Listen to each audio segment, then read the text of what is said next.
Assalamualaikum warahmatullahi wabarakatuh. Perkenalkan, saya Akila Fadia dari Program Studi Pemanfaatan Sumber Daya Perikanan pada Fakultas Kelautan dan Perikanan.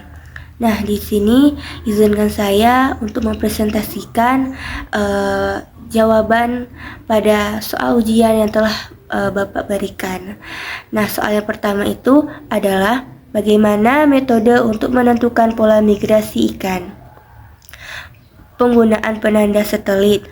Menempelkan penanda satelit pada ikan dapat melacak gerakan mereka secara real time dan mengumpulkan data tentang lokasi, kedalaman, dan suhu air.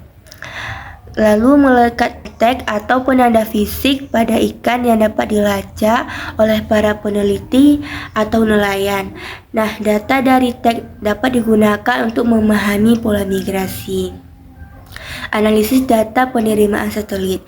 Memanfaatkan data yang diterima dari penanda satelit untuk menganalisis pola migrasi ikan secara lebih rinci, termasuk jarak perpindahan, rute migrasi, dan durasi waktu di lokasi tertentu. Nah, pengamatan lapangan.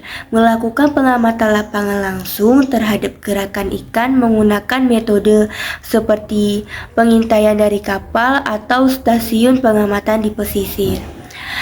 Analisis isotop. Menggunakan analisis isotop untuk melacak perubahan dalam komposisi isotop dalam jaringan ikan yang dapat mengungkap pola migrasi mereka berdasarkan perubahan dalam sumber makanan dan lingkungan. Yang nomor 2, jelaskan mengapa ikan melakukan migrasi. Ikan melakukan migrasi karena berbagai alasan, termasuk untuk mencari makanan, memijah, menghindari predator, atau menemukan perairan yang lebih cocok untuk bertahan hidup.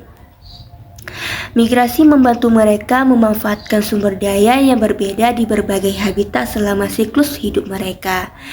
Lalu nomor 3, bagaimana kaitannya antara migrasi dan upaya penangkapan ikan? Nah, migrasi ikan dapat mempengaruhi upaya penangkapan ikan karena para nelayan sering kali menargetkan ikan selama periode migrasi untuk menangkap jumlah yang lebih besar. Ini dapat mengarah pada penangkapan yang intensif selama musim migrasi. Nah, pada nomor 4 yaitu faktor apa saja yang penting diperhatikan dalam pengelolaan kerang. Yang pertama, stok populasi. Memahami jumlah kerang di suatu daerah dan memantau perkembangannya secara berkala untuk mencegah overfishing dan menjaga keseimbangan ekosistem. Lalu habitatnya, melindungi habitat alami kerang seperti terumbu karang dan padang lamun yang penting untuk pertumbuhan dan reproduksi mereka. Lalu ukuran dan umur. Mengatur ukuran dan umur minimum dan atau ukuran minimum untuk penangkapan kerang guna memastikan bahwa individu yang belum cukup matang secara reproduktif dibiarkan untuk berkembang biak. Lalu musim penangkapan. Menetapkan musim penangkapan yang sesuai untuk menghindari penangkapan yang berlebihan selama periode penting seperti musim pemijahan atau musim pertumbuhan. Lalu metode penangkapan mengatur teknik penangkapan yang ramah lingkungan untuk mengurangi kerusakan pada habitat dan meminimalkan tangkapan sampingan. Perizinan dan pengawasan. Menerapkan sistem perizinan dan pengawasan yang ketat untuk mengontrol aktivitas penangkapan kerang serta memastikan kepatuhan terhadap aturan dan regulasi yang telah ditetapkan. Soal nomor 5, bagaimana tata cara menentukan suatu kawasan layak dijadikan daerah konservasi kerang darah? Melakukan studi ekologi untuk memahami populasi kerang darah, pola migrasi, habitat utama, dan faktor lingkungan lainnya yang memengaruhi keberadaan dan keberlanjutan populasi.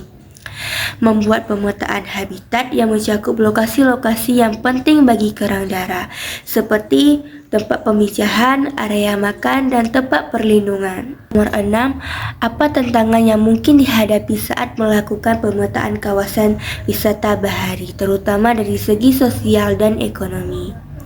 Saat melakukan pemetaan kawasan wisata bahari, terdapat beberapa tantangan yang mungkin dihadapi dari segi sosial dan ekonomi, termasuk konflik penggunaan lahan, pengelolaan konflik sosial, keterlibatan komunitas lokal, dampak ekonomi, kesesuaian budaya dan nilai tradisional, ketidakpastian ekonomi, pendidikan, dan kesadaran masyarakat. Mungkin itu saja yang dapat saya sampaikan. Apabila ada salah kata, saya mohon maaf. Wabillahi taufiq wal hidayah. Assalamualaikum warahmatullahi wabarakatuh.